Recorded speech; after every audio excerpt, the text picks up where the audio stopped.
పచ్చి నిజాలు ప్రేక్షకులకు స్వాగతం. నా పేరు గుడివాడ వేణుగోపాల్.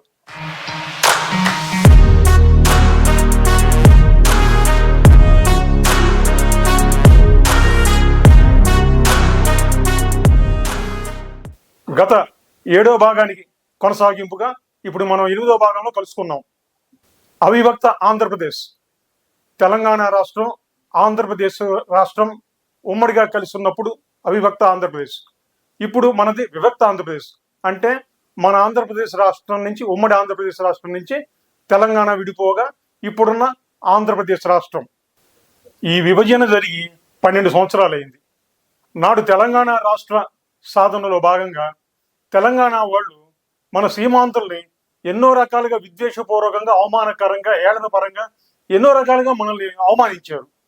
అప్పట్లో వాళ్ళ మాటల్ని అన్నిటినీ మనం సహించాం, భరించాం. అయితే ప్రస్తుత పరిస్థితుల్లో తెలంగాణలో కొంతమంది వ్యక్తులు అవకాశం వచ్చినప్పుడల్లా, ఛాన్స్ దొరికినప్పుడల్లా ఏదో రూపంలో మనల్ని విద్వేషపూర్వక వ్యాఖ్యలతో రెచ్చగొట్టడమో, తిట్టడమో, ఏదో రూపంగా దారుణంగా మాట్లాడుతూ చాలా హేళన చేస్తున్నారు. ఈ పరిస్థితికి మనలోనే ప్రధాన లోపం ఉందిగా తెలుస్తుంది. ఎందుకంటే వాళ్ళు ఎన్ని మాట్లాడుతున్నా మన ప్రాంతం నుంచి నాయకులు కానీ, వ్యక్తులు కానీ ఖండించట్లేదు. ఎందుకు మీరు ఇట్లా మాట్లాడుతున్నారు అంటే వాళ్ళ మీద మనం గొడవ గడక్కర్లేదు, తిరిగి వాళ్ళ అదే రూపంలో దాడి చేయక్కర్లేదు. కనీసం ఖండించే పరిస్థితులు కూడా మన ప్రాంతంలో జరగట్లేదు. ఇప్పటి నుంచైనా మన ప్రాంత ప్రజాప్రతినిధులు కానీ, మన నాయకులు కానీ, సోషల్ మీడియా ద్వారా మన వ్యక్తులు కానీ, సీమాంధ్ర ప్రాంతాల వ్యక్తులు కానీ వాళ్ళనే మాటలకి తిరిగి కౌంటర్గా మనం తిరిగి మాట్లాడడమే సబబు. మనం ఎటువంటి ఖండన అనేది చేయకపోవటం వల్ల దాన్ని ఆ ప్రాంతం వాళ్ళు, తెలంగాణ ప్రాంతం వాళ్ళు ఒక బలహీనతగా తీసుకొని ఇష్టం వచ్చినట్టుగా మనల్ని ప్రేలాపనలు చేస్తున్నారు. అరే మొన్నటికి మొన్న హైదరాబాద్ రవీంద్ర భారతి అంటే అందరికీ తెలిసిందే, ఒక గొప్ప సాంస్కృతిక కేంద్రం అది.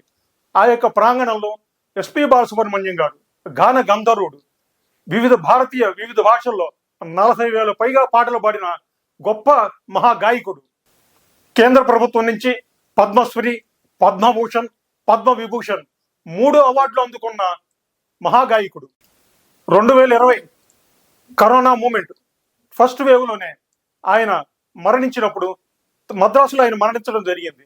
మరి తమిళనాడు ప్రభుత్వం స్వచ్ఛందంగా ముందుకొచ్చి ఆ యొక్క నిక్కాబ్ మూమెంట్ చాలా టెన్షన్ టైంలో, అటువంటి టైంలో కూడా ప్రభుత్వ లాంఛనాలతో ఎంతో ఘనంగా తమిళనాడు ప్రభుత్వం అంత్యక్రియలు ఘనంగా జరిపించింది.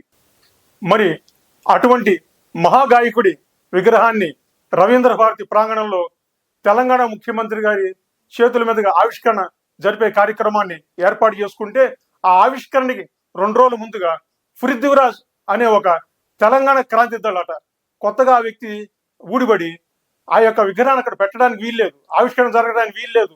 ఆంధ్రవాడి విగ్రహం ఎక్కడ పెట్టడం ఏంటి, ఆంధ్రాలో విగ్రహం ఇక్కడ పెట్టడానికి వీల్లేదు, ఆంధ్రాలో పెత్తనం ఏంటని చెప్పి నానా యాగి, నానా రచ్చ, నానా గొడవ చేశాడు.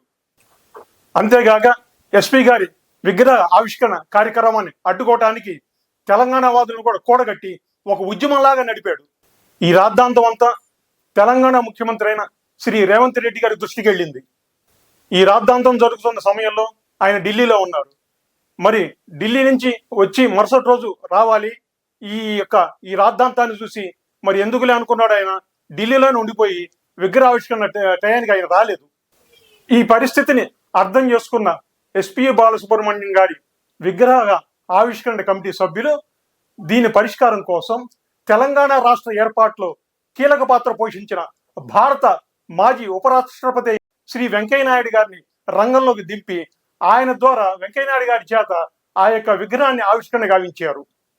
ఎస్పి బాలసుబ్రహ్మణ్యం గారి విగ్రహం రవీంద్ర భారతి ప్రాంగణంలో ఉండటం అంటే ఆ రవీంద్ర భారతి ప్రాంగణానికి ఒక మణిహారం, ఆ ప్రాంతానికి ఒక వన్య లాంటిది. ఇటీవలనే కేరళలోని పాలక్కాడులో ఎస్పి బాలసుబ్రహ్మణ్యం గారి విగ్రహాన్ని ఆ ప్రాంత ప్రజలు అక్కడ నెలకొల్పుకొని ఆవిష్కరణ చేశారు. మరి అదేవిధంగా పాండిచ్చేరి ప్రాంతంలో కూడా ఆయనకు ఒక విగ్రహం ఏర్పాటు చేశారు ఇటీవలనే. బాలసుబ్రహ్మణ్యం గారు జాతీయ స్థాయి గాయకుడు, ఆయన జాతీయ స్థాయిలో పేరు ప్రఖ్యాతులు ఉన్న వ్యక్తి. అటువంటి వ్యక్తిని ఆంధ్రవాడు, తెలుగువాడు అంటూ ఒక ప్రాంతీయతను అంటగట్టి ఆయన పట్ల అలా వివక్ష చూపించడం అనేది ఏమాత్రం సమంజసం కాదు. అసలు మనం 1956లో ఆంధ్ర రాష్ట్రం హైదరాబాద్ రాష్ట్రంతో కలిసి ఆంధ్రప్రదేశ్గా ఏర్పడటమే చరిత్రలో దారుణమైన చారిత్రాత్మక తప్పిదం. అమరజీవి పొట్టి శ్రీరాములు గారి ఆత్మ బలిదానంతో 1953 అక్టోబర్ 1న కర్నూలు రాజధానిగా ఏర్పడ్డ ఆంధ్ర రాష్ట్రానికి ఆ రోజు తొలి ముఖ్యమంత్రిగా ఉన్న ప్రకాశం పంతులు గారు ఒక నిర్మాణాత్మకమైన, ఒక బాధ్యతాయుతమైన పాత్ర కనుక పోషించుంటే ఆ రోజు హైదరాబాద్ రాష్ట్రంతో మనకు కలవాల్సిన పరిస్థితులు ఉండేవి కాదు. సీమాంధ్రుల దుస్థితికి, నేటి పరిస్థితులకి ప్రధాన కారకుడు ఆంధ్రకేసరి ప్రకాశం పంతులు గారే. ఇప్పుడు మనం ప్రకాశం పంతులు గారి గురించి చర్చించుకోవాల్సిన పరిస్థితి ఆసన్నమైంది.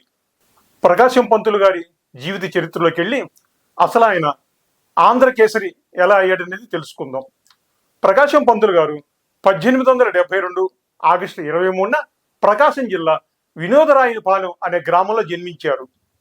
బాల్యంలోనే తండ్రి చనిపోవడంతో ఆయన వారాలు చేసుకొని అక్కడ హై స్కూల్ విద్యాభ్యాసం పూర్తి చేశారు. ఆయనకి హనుమంతరావు నాయుడు అనే ఒక టీచర్ గారి అండ లభించింది. ఆ యొక్క టీచర్ గారు రాజమండ్రికి ట్రాన్స్ఫర్ అవుతుంటూ ఆయనతో పాటే ప్రకాశం పంతులు గారు కూడా రాజమండ్రి వెళ్ళడం జరిగింది. రాజమండ్రిలోనే కాలేజీ విద్యాభ్యాసం పూర్తి చేసిన ప్రకాశం పంతులు గారు రాజకీయంగా ఆ రోజుల్లో చురుగ్గా ఉండేవారు. రాజమండ్రిలో అనతి కాలంలోనే రాజకీయంగా ఎదిగిన టంగుటూరు ప్రకాశం పంతులు గారు 1903లో రాజమండ్రి మున్సిపల్ చైర్మన్ కాగలిగారు. మున్సిపల్ చైర్మన్ గా ఉన్న ప్రకాశం పంతులు గారు ఉన్నత చదువులు చదవాలనే ఆశయంతో మున్సిపల్ చైర్మన్ పదవికి రాజీనామా చేసి బారిస్టర్ కోర్సు పూర్తి చేసి బారిస్టర్ పట్టా పొందడం కోసం ఆయన లండన్ వెళ్ళారు. లండన్లో బారిస్టర్ కోర్సు పూర్తి చేసి ఆ యొక్క పట్టా పొంది తిరిగి మద్రాసు వచ్చి మద్రాస్ హైకోర్టులో అడ్వకేట్గా ప్రాక్టీస్ ప్రారంభించారు. సివిల్, క్రిమినల్ కేసులు రెండు డీల్ చేస్తూ ఆ యొక్క కేసుల ద్వారా ఆయన బాగా ధనం సంపాదించేవారు. హైకోర్టు అడ్వకేట్గా 2 చేతుల బ్రహ్మాండంగా డబ్బు సంపాదిస్తున్న ప్రకాశం పంతులు గారు మహాత్మా గాంధీ గారు ప్రారంభించిన సహాయ నిరాకరణ ఉద్యమం పట్ల స్ఫూర్తి పొంది భారత స్వాతంత్ర పోరాటంలోకి అడుగుపెట్టాడు. 1922లో చౌరీ చౌర సంఘటనతో గాంధీ గారు సహాయ నిరాకరణ ఉద్యమాన్ని ఆపివేయటం వల్ల ఆ తర్వాత ఆయన దృష్టి అంతా తన అడ్వకేట్ ప్రాక్టీస్ మీదే సారించారు. ఇప్పుడు మనం ప్రకాశం పంతులు గారు ఆంధ్రకేసరి ఎలా అయ్యారనేది మనం తెలుసుకుందాం. 1928లో సైమన్ కమిషన్ మద్రాసు నగరానికి రావడం జరిగింది. సైమన్ గోబ్యాక్ అనే నినాదాలతో వేలాదిగా ప్యారిస్ కార్నర్ ఆ ప్రాంతం అంతా బ్రిటిష్ వాళ్ళకి వ్యతిరేకంగా నినాదాలు చేయడం మొదలుపెట్టారు. సైమన్ గోబ్యాక్ అనే ఆ యొక్క నినాదాలతో ప్యారిస్ ప్రాంతం అంటే మద్రాసులో ఒక వాణిజ్య కూడల ప్రాంతం, ఆ పక్కనే హైకోర్టు కూడా ఉంటుంది. దాంతో ఆ రెచ్చిపోయిన నిరసనకారుల్ని కంట్రోల్ చేయడం కోసం బ్రిటిష్ పోలీసులు నిరసనకారుల మీద లాఠీ చార్జీ ప్రయోగించారు. నిరసనకారులంతా బ్రిటిష్ వారి లాఠీ దెబ్బలకి తాళలేక పక్కనే ఉన్న హైకోర్టు ప్రాంగణంలోకి వందలాది మంది నిరసనకారులు లోపలికి వెళ్ళారు. హైకోర్టు ప్రాంగణంలోకి వెళ్ళిన నిరసనకారులు హైకోర్టు ప్రాంగణంలోనే సైమన్ గోబ్యాక్ అనే నినాదాలతో హోరెత్తిచ్చారు. దాంతో కోపోద్రికుడైన బ్రిటిష్ పోలీస్ అధికారి పోలీస్ కాల్పులకి ఆర్డర్ జారీ చేశాడు. ఆ యొక్క పోలీస్ కాల్పుల్లో బ్రిటిష్ వారి యొక్క తోటాకి పార్థసారథి అనే యువకుడు అక్కడికక్కడే మరణించాడు. దాంతో ఒక్కసారిగా ఆ ప్రాంతం అంతా నిశ్శబ్ద వాతావరణం నెలకొంది. అక్కడున్న మన తెలుగు వాళ్ళు ఈ పరిస్థితిని ప్రకాశం పంతులు గారి దృష్టికి తీసుకెళ్తే బాగుంటుందనే ఉద్దేశంతో అక్కడే బార్ కౌన్సిల్ రూమ్ లో రెస్ట్ తీసుకుంటున్న ప్రకాశం పంతులు గారి దగ్గరికి వెళ్ళి జరిగిన విషయాన్నంతా తెలియజేశారు ఈ నిరసనకారులు. కోపోద్రికుడైన ప్రకాశం పంతులు గారు హుటాహుటిన సంఘటనా స్థలానికి వచ్చేశారు. ఘటనా స్థలానికి చేరుకున్న ప్రకాశం పంతులు గారు అక్కడున్న బ్రిటిష్ పోలీసులు చూస్తూ, రే ఎవర్రా కాల్సి నన్ను కాల్చంటారు, దమ్ముంటి ఇప్పుడు నన్ను కాల్చంటారు అంటూ ఆయన ఛాతిని చూపిస్తూ పోలీసులకి సవాల్ విసిరాడు. ఒక మనిషి చనిపోయిన ఆ వాతావరణంలో బ్రిటిష్ పోలీసుల నుంచి ఎటువంటి స్పందన లేదు. ప్రకాశం పంతులు గారి మీద ఎటువంటి చర్యకు పోలీసులు దిగలేదు. ప్రకాశం పంతులు గారు పార్థసారథి భౌతిక కాయం దగ్గరే ఉండి గవర్నమెంట్ హాస్పిటల్ నుంచి అంబులెన్స్ని పిలిపించి గవర్నమెంట్ హాస్పిటల్కి పార్థసారథి భౌతిక కాయాన్ని తరలించే ఏర్పాట్లు ఆయన చేశారు. ఆ ఘటనా స్థలంలో వీరోచితంగా బ్రిటిష్ వాళ్ళతో ముఖాముఖిగా మాట్లాడి పార్థసారథి భౌతిక కాయాన్ని ఎప్పుడైతే గవర్నమెంట్ హాస్పిటల్కి పంపించి ఏర్పాట్లు వీటన్నిటిని చూశారో అక్కడ చేరుకున్న తమిళులు ఈ వాతావరణం అంతా గమనించి ఆయన ప్రకాశం పంతులు గారు ఆంధ్రుడు తెలుగువాడని వాళ్ళకి తెలుసు కాబట్టి వెంటనే ఆ సన్నివేశంలో ప్రకాశం పంతులు గారిని ఆంధ్ర కేసరి అని చెప్పి ఎలుగెత్తి చాటారు. ఆ విధంగా ప్రకాశం పంతులు గారు ఆంధ్ర కేసరి బిరుదాంకితుడయ్యాడు. సైమన్ గోబ్యాక్ అనే నిరసనకారుల ఉద్యమానికి ప్రకాశం పంతులు గారు నాయకత్వం వహించకపోయినా ఆ నిరసనలో పోలీస్ కాల్పులు చనిపోయిన పార్థసారథి అనే మృతదేహాన్ని గవర్నమెంట్ హాస్పిటల్కి అంబులెన్స్ ద్వారా తరలించే ప్రయత్నంలో బ్రిటిష్ పోలీసులతో ఆయన మాట్లాడిన మాటలు నన్ను దమ్ముంటే కాల్చండి అనే ఆ మాటలకే ఆయన ఆంధ్ర కేసరి బిరుదాంకితుడయ్యాడనేది మనం గమనించుకోవాల్సిన అంశం. ఈ సందర్భంలోనే మనం ఉమ్మడి మద్రాసు రాష్ట్రం నుంచి ఆంధ్ర రాష్ట్రం ఏర్పడిన విధానంలో ప్రకాశం పంతులు గారి పాత్ర గురించి ఇక్కడ మనం చర్చించుకోవాల్సిన ఆవశ్యకత ఎంతైనా ఉంది. ఉమ్మడి మద్రాసు రాష్ట్రంలో సీమాంధ్రులుగా కొనసాగుతున్న మన పట్ల వివక్ష వివిధ రూపాల్లో కొనసాగుతుండేది. అది ఎలాగంటే విద్యలో కానీ ఉద్యోగ అవకాశాల్లో కానీ తెలుగు సీమాంధ్ర ప్రాంతాల అభివృద్ధిలో కానీ పూర్తిగా తమిళ ప్రాంతాలతో పోల్చుకుంటే దామాషా పద్ధతిలో మనకి తెలుగు ప్రాంతాలకి చాలా అన్యాయం జరిగేది. అంతేగాక చాలా సందర్భాల్లో అవకాశం వచ్చినప్పుడల్లా మన తెలుగు వారిని చులకనగా చూడటం, అవహేళనగా మాట్లాడటం, ఇలా చాలా మంది తమిళ నాయకులు మన పట్ల వ్యవహరించేవారు.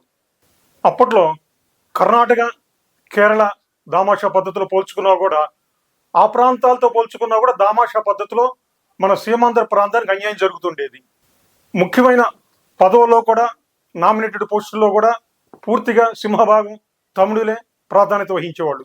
తెలుగు వారికి ఏమాత్రం అవకాశం ఇచ్చేవారు కాదు. ఈ యొక్క సమస్యలు ఈ వివక్షలోంచి పుట్టిందే ప్రత్యేక ఆంధ్ర రాష్ట్రం.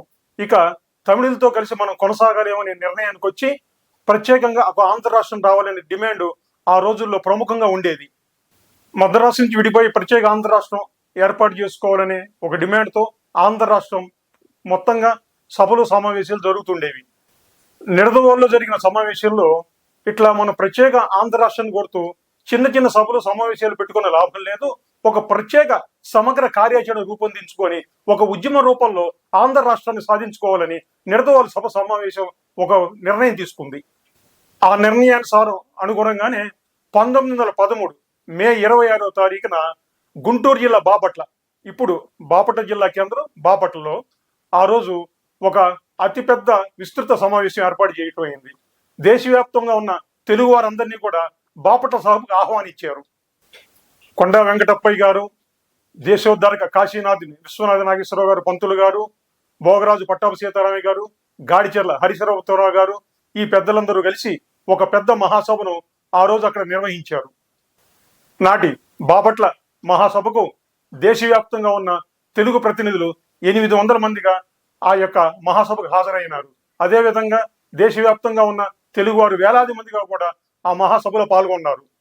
నాటి బాపట్ల తెలుగు మహాసభలో ఉమ్మడి మద్రాసు రాష్ట్రంలో తెలుగువారు ఎదుర్కొంటున్న సమస్యలు, కష్టాలు, ఈతిబాదులు అన్ని సమగ్రంగా చర్చించి చిట్ట చివరిగా మద్రాసు రాష్ట్రం నుంచి ప్రత్యేకంగా మనం ఆంధ్ర రాష్ట్రం కావాలని ఒక గట్టి తీర్మానం చేశారు. బయ్య నరసింహేశ్వర శర్మ అధ్యక్షతన ఈ యొక్క తెలుగు మహాసభ 1913లో బాపట్లో అద్భుతంగా జరిగింది. ఈనాడు బాపట్లలో మనం నిర్వహించిన ఈ మహాసభ స్ఫూర్తితో ఇక ప్రతి సంవత్సరం సీమాంధ్ర ప్రాంతంలో ఒక తెలుగు మహాసభ ఏర్పాటు చేసి తెలుగు రాష్ట్ర సాధన కోసం మనం అనునిత్యం పనిచేయాలని ఆనాడు పెద్దలంతా తీర్మానం చేశారు. ఆ తర్వాత 1914 సంవత్సరం విజయవాడలో న్యాపతి సుబ్బారావు గారి అధ్యక్షతన ఒక తెలుగు మహాసభను ఆ రోజు ఏర్పాటు చేశారు. ఆ తర్వాత సంవత్సరం 1915 విశాఖపట్నం పానగల రాజావారి అధ్యక్షతన ఏర్పాటు చేయడం జరిగింది. 1916 కాకినాడ మోచెర్ల రామచంద్రరావు గారు, 1917 నెల్లూరు కొండా వెంకటప్పయ్య గారు, 1918 గుంటూరు కాశీనాథ్ నాగేశ్వరరావు గారు, 1918 మళ్ళీ కడపలోని పట్టాభి సీతారామయ్య గారు, 1919 అనంతపూర్ గాడిచెర్ల హరిశరమోత్తరావు గారు, 1920 మహానంది ఆర్కాట్ రంగనాథ్ మొదలయ్యారు గారు, ఇటువంటి ప్రముఖులతో ప్రతి సంవత్సరం తెలుగు మహాసభలు కొనసాగించారు. ఈ క్రమ పద్ధతిలోనే ప్రతి సంవత్సరం 1913 నుంచి మొదలైన ఇప్పుడు ఈ యొక్క ప్రస్థానం 1951 వరకు ఆంధ్ర ప్రాంతంలో అయితే ఏమిటి, రాయలసీమ ప్రాంతంలో అయితే ఏమిటి, మద్రాసులో అయితే ఏమిటి, బళ్ళారి తెలుగు ప్రాంతంగా ఉన్న ఆనాడు బళ్ళారి ప్రాంతంలో అయితే ఏమిటి, ఈ సభలు నిర్వహించి ఎట్టి పరిస్థితుల్లో మనం ఆంధ్ర రాష్ట్రం సాధించుకొని తీరాలని చెప్పేసి ఆ రోజు ఆ తీర్మానాలతో ఆ కొనసాగింపు పరంపర కొనసాగేది. 1913లో మొదలైన ఆంధ్ర మహాసభ ప్రస్థానం 1951 వరకు నిరంతరంగా కొనసాగింది. అయితే ఎక్కడో కూడా ఇటు ఆంధ్ర రాష్ట్రంలో కానీ, ఇటు మద్రాసు ప్రాంతంలో కానీ, రాయలసీమ ప్రాంతంలో కానీ ఏ సభకి కూడా ప్రకాశం పంతులు గారు అధ్యక్షత వహించలేదు. ఈ యొక్క ఆంధ్ర రాష్ట్ర సాధన కోసం జరిగిన పోరాటంలో, ఆంధ్ర మహాసభ ద్వారా జరిగిన పోరాటంలో ప్రకాశం పంతులు గారి పాత్ర పూర్తిగా శూన్యం. ఇక్కడ ఇంకొక ప్రధాన అంశం ఏంటంటే, తెలుగు రాష్ట్రం కోసం, ఆంధ్ర రాష్ట్రం ఏర్పాటు కోసం ఆంధ్ర మహాసభ తీవ్రంగా కృషి చేస్తుంటే రాయలసీమ ప్రాంత నాయకులకి ప్రత్యేక ఆంధ్ర రాష్ట్రం పట్ల తీవ్ర వ్యతిరేకత ఉండేది.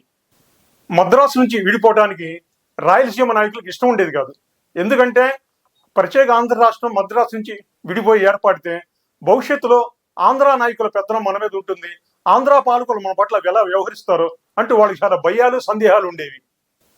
ప్రత్యేక ఆంధ్ర రాష్ట్రం ఏర్పాటు పట్ల రాయలసీమ నాయకులు ఉండే భయాలు, సందేహాలను నివృత్తి చేయడానికి, వాళ్ళకు ఒక భరోసా కల్పించడానికి కాశీనాథుని నాగేశ్వరరావు పంతులు గారు మద్రాసులోని తన శ్రీబాగ్ నిలయం, తన ఇంటిలో ఒక గొప్ప సమావేశం ఏర్పాటు చేశారు. 1937 నవంబర్ 16 శ్రీబాగ్ నిలయంలోని సమావేశానికి రాయలసీమ ప్రాంతం నుంచి కడప కోటిరెడ్డి గారు, కల్లూరు సుబ్బారావు గారు, సీతారామరెడ్డి గారు, సర్వోత్తమ రెడ్డి గారు రాయలసీమ ప్రాంతం నుంచి ప్రాతినిధ్యం వహించి హాజరయ్యారు. ఆంధ్ర ప్రాంతం నుంచి భోగరాజు పట్టాభి సీతారామయ్య గారు, కొండా వెంకటప్పయ్య గారు, స్వయంగా ఆయనే కాశీనాథ నాగేశ్వరరావు గారు ఆ యొక్క సమావేశంలో పాల్గొన్నారు. ఈ యొక్క సమావేశంలో సుదీర్ఘమైన చర్చలు జరిగిన అనంతరం ఆ యొక్క నాయకులు చేసుకున్న తీర్మానాలు, ప్రత్యేక ఆంధ్ర రాష్ట్రంగా ఏర్పడితే రాజధాని రాయలసీమ ప్రాంతంలో ఉండాలనేది మొదటి తీర్మానం, మొదటి డిమాండ్ కూడా. రెండవది, అనంతపురంలో ఒక యూనివర్సిటీని ఏర్పాటు చేయాలనేది. నీటిపారుదల విషయంలో తగినంత ప్రాధాన్యత రాయలసీమకి ఇవ్వాలనేది వాళ్ళు ప్రధానంగా కోరారు. అంతేకాకుండా రాయలసీమ ప్రాంతానికి శాసనసభ నియోజకవర్గాలు కూడా పెంపుదల చేయాలని కూడా వాళ్ళు కోరడం జరిగింది. హైకోర్టు మాత్రం గుంటూరులో ఏర్పాటు చేసుకోవచ్చని వాళ్ళు తీర్మానం చేశారు. దీన్నే శ్రీబాగ్ ఒప్పందం అంటారు. శ్రీబాగ్ ఒప్పందం అంటే దేశోద్ధారక నాగేశ్వరరావు గారి ఇంటి పేరు శ్రీబాగ్ నిలయం. మనకి లక్ష్మీ నిలయం, ధనలక్ష్మీ నిలయం, శంకర్ నివాస్ ఇట్లా ఇంటి పేరు ఉన్నట్టుగానే ఆయన ఇంటి పేరు శ్రీబాగ్ నిలయం. అందుకని ఈ ఒప్పందానికి శ్రీబాగ్ ఒప్పందం అని పేరు పెట్టడం జరిగింది. అయితే ఈ యొక్క సమావేశంలో కూడా ప్రకాశం పంతులు గారి పాత్ర లేదు. ప్రకాశం పంతులు గారు ఈ సమావేశంలో పాల్గొనలేదు. ఆంధ్ర రాష్ట్ర ఏర్పాటు కోసం జరిగిన పోరాటాల్లో కానీ, జరిగిన కృషిలో కానీ ఎక్కడా కూడా ప్రకాశం పంతులు గారు ప్రత్యక్షంగా కానీ, పరోక్షంగా కానీ పాల్గొని ఆంధ్ర రాష్ట్ర ఏర్పాటు కోసం కృషి చేసిన సందర్భం ఎక్కడ చరిత్రలో లేదు. ఆంధ్ర రాష్ట్ర ఏర్పాటులో ఎటువంటి కృషి సల్పని ప్రకాశం పంతులు గారు 1953 ఏర్పడిన ఆంధ్ర రాష్ట్ర ఏర్పాటు, కర్నూలు రాజధానికి అక్టోబర్ 1 ఏర్పడిన రాష్ట్రానికి తొలి ముఖ్యమంత్రి ఎలా అయ్యారు? తెలంగాణ రాష్ట్రానికి ముఖ్యమంత్రి అయిన కేసీఆర్ సైతం 2001లో తెలంగాణ రాష్ట్ర సమితిని ప్రారంభించి తెలంగాణ రాష్ట్రం కోసం చేసిన పోరాటానికి ఆయన 2014లో వచ్చిన తెలంగాణ రాష్ట్రానికి ముఖ్యమంత్రి నేరుగా కాల. ఎలక్షన్స్ జరిగినాయి. ఆ ఎలక్షన్స్ లో 63 సీట్లు నెగ్గారు కాబట్టే తెలంగాణ రాష్ట్రానికి ముఖ్యమంత్రి అయ్యారు.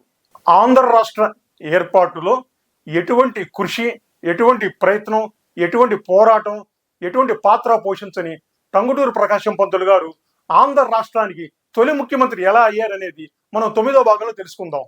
ఈ వీడియో కనుక మీకు నచ్చితే సబ్స్క్రైబ్ చేయండి, లైక్ చేయండి, మీ స్నేహితుల గ్రూపుల్లోకి ఫార్వర్డ్ చేయండి. ఇట్లు మీ గుడివాడ వేణుగోపాల్.